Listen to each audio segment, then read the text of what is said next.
קניית רכב יד שנייה? וואו, רק המילים האלה מספיקות כדי ללחיץ, נכון? השאלה הגדולה שתמיד מרחפת באוויר היא, איך עושים את זה נכון? איך לא נופלים בפח? אז בדיוק בשביל זה אנחנו כאן. אנחנו הולכים לפרק את כל התהליך המורכב הזה, וליצור מין מדריך פשוט, צעד אחר צעד, כדי לעזור לכולנו לנווט בבטחה בשוק הישראלי. יאללה, בואו נתחיל. רגע, בואו נשים את זה בפרופורציה. אם נוציא מהמשוואה קניית דירה, רכב זה כנראה הדבר הכי יקר שרובנו נקנה בחיים. זה לא כמו לבחור סמארטפון חדש, כן? טעות כאן יכולה לעלות לנו הון, עשרות אלפי שקלים שיורדים לטמיון, שלא נדבר על כאב הראש. ובגלל זה, ידע במקרה הזה הוא לא סתם כוח, הוא ממש הכסף שלנו, פשוטו כמשמעו. אז איך דואגים שהעסקה הזאת לא תהפוך לסיוט יקר? פה מגיעות החדשות הטובות, באמת, כי יש לנו כלים, יש חוקים בצד שלנו, יש זכויות שמגנות עלינו. המטרה שלנו כאן היא פשוט להכיר את הכלים האלה, והכי חשוב, לדעת איך להשתמש בהם. אוקיי, אז הנה מפת הדרכים שלנו. קודם כל נבין איפה המוקשים. מה הסכנות? אחר כך נדבר על המגן שלנו. כל הטיפים והכלים למנוע נפילות. משם נעבור לחובה של המוכר לגלות לנו דברים. נראה מה קורה אם בכל זאת עבדו עלינו, ובסוף נדבר על הנשק הכי חזק שלנו, בית משפט לתביעות קטנות. טוב, בואו נדבר תכלס. בלב כל עסקת רכב משומש יש קונפליקט מובנה. הקונה רוצה רכב בצצה במחיר רצפה. המוכר רוצה מקסימום כסף ורצוי אתמול. המתח הזה שנוצר ביניהם זה בדיוק המקום שממנו כל הצרות מתחילות. עכשיו תראו, כל הסיוטים האלה, תאונות שהסתירו, קילומטראז' שסידרו, איבר מפוקפק של הרכב, כל אלה בסופו של דבר מתנקזים לדבר אחד.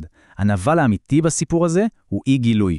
מה זה אומר? זה פשוט מוכר שיודע משהו מהותי על הרכב, ובוחר לא לספר. וזה חברים, זה שורש כל הרע. אוקיי, אז הבנו מה הסכנות, די עם החדשות הרעות, בואו נעבור לחלק החשוב באמת. איך מתגוננים? אנחנו הולכים עכשיו לבנות לעצמנו שכבת הגנה, מין צ'קליסט אישי שילווה אותנו בכל התהליך. זה הצ'קליסט, וזה באמת, אבל באמת קריטי. תחשבו על הרשימה הזאת כתרופת הנגד לאי גילוי. כל סעיף פה הוא כמו פנס שמכוונים לפינה חשוכה שהמוכר אולי מעדיף שלא נסתכל עליה. בדיקה מקצועית, חובה, אבל במכון שאנחנו בוחרים. עבר ביטוחי, זה התיק הרפואי של האוטו, רישיון הרכב, היסטוריה טיפולים, וכמובן נסיעת מבחן. לדלג על אחד מהשלבים האלה זה כמו להשאיר חור בשריון. פשוט לא כדאי. והנה מונח שחייבים, פשוט חייבים להכיר כשמסתכלים בדוח הביטוחי, אובדן להלכה. אם נתקלים בזה, כל הנורות האדמות צריכות להידלק. זה דגל אדום ענק. מה זה בעצם אומר? שהרכב עבר תאונה כל כך רצינית, שחברת הביטוח אמרה תשמעו, לא שווה לנו לתקן את זה.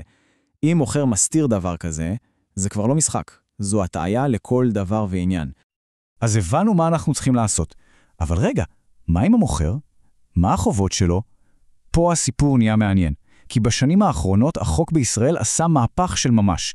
מאזן הכוחות השתנה, והיום הוא הרבה יותר לטובת הקונים. זה אולי השינוי הכי חשוב. פעם, הגישה הייתה, ייזהר הקונה.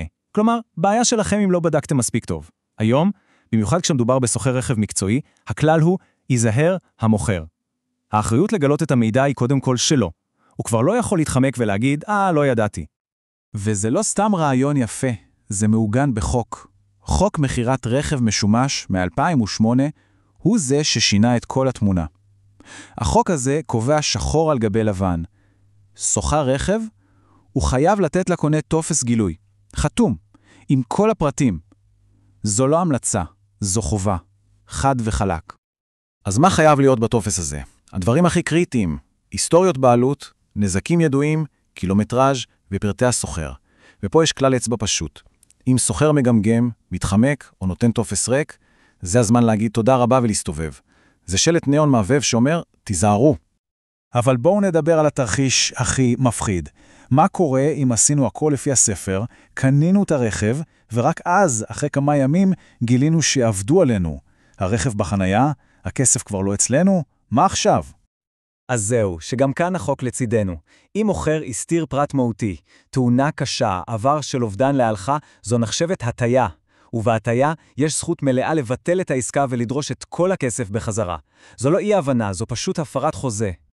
יופי, אז יש לנו זכות, אבל איך הופכים את הזכות הזאת לכסף בחזרה בבנק? כאן נכנס לתמונה הנשק הכי יעיל שיש לאזרח הקטן מול גופים גדולים או סוחרים. קוראים לזה בית המשפט לתביעות קטנות. נכון להיום אפשר לתבוע שם עד סכום של 34,400 שקלים. תחשבו על זה. הסכום הזה מכסה את רוב המקרים הבעייתיים ברכישת רכב יד שנייה, בין אם זה עלות תיקון של גיר שהלך, או פיצוי על זה שהסתירו תאונה שחתכה את ערך הרכב. ולמה זה כלי כל כך חזק? כי כל המערכת הזאת תוכננה במיוחד בשביל אנשים רגילים, לא עורכי דין. התהליך פשוט, האגרה נמוכה, הדיון מהיר, וברוב המקרים בכלל לא צריך עורך דין. זה בעצם מאזן את הכוחות, פתאום זה כבר לא אנחנו הקטנים מול הסוחר הגדול. וזה עובד, זה לא רק בתיאוריה. תראו את הדוגמאות האמיתיות האלה מפסקי דין. כמעט 11,000 שקל פיצוי על שהסתירו כמה בעלים היו לרכב. עוד 11,000 שקל על אי גילוי של תאונה. המספרים האלה מראים שבית המשפט לוקח את הדברים האלה מאוד ברצינות. אז בואו נסכם את כל זה. המסקנה הפשוטה. ידע זה כוח. מצד אחד יש לנו את כלי ההגנה, את הצ'קליסט, כדי למנוע את הבעיה לפני שהיא קורית. מצד שני יש לנו את כלי ההתקפה, את החוק ואת בית המשפט לתביעות קטנות, אם הבעיה כבר קרתה.